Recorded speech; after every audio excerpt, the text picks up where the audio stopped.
je me suis dit,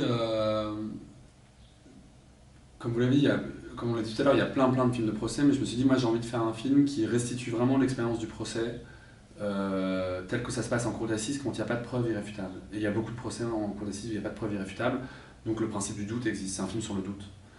Euh, et ce doute que je m'applique à moi-même et que enfin, je m'autorise à l'appliquer au spectateur parce que je me l'applique à moi-même. C'est-à-dire que moi, je ne sais pas si l'héroïne, quand le film commence, je ne sais pas si elle est coupable ou innocente.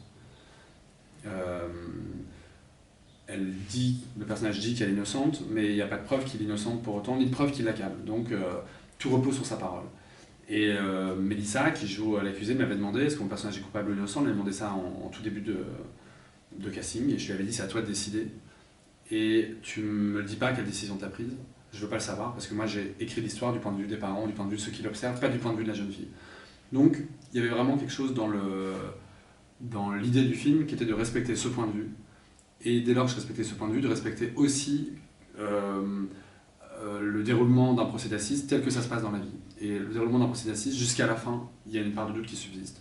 Donc moi j'ai essayé de suivre ce déroulé-là. J'ai jamais, en tant que réalisateur, donc auteur du film, un surplomb sur l'histoire. Non, je suis à la même hauteur, je me mets au même rang que les spectateurs. Et effectivement, après, c'est un jeu d'équilibre. C'est-à-dire que oui, en écrivant, je me disais, il faut que chaque scène puisse s'interpréter de plusieurs manières différentes.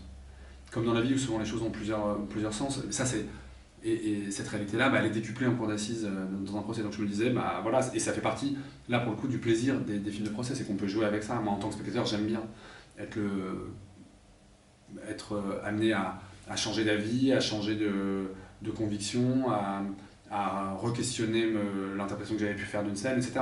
Je trouve que c'est assez plaisant de faire ça. Donc là, c'est le programme que je propose aux spectateurs. Et à l'écriture, au tournage et après plus encore tout autant au montage, ben on a tout le temps veillé à ça, à ce qu'on puisse interpréter des deux côtés et à ce qu'il n'y ait pas une tendance qui l'écrase sur une autre, quoi. Et du coup, bah, moi j'aime bien les films qui posent des questions plutôt que ceux qui donnent des réponses. Je pense que c'est un film qui pose des questions.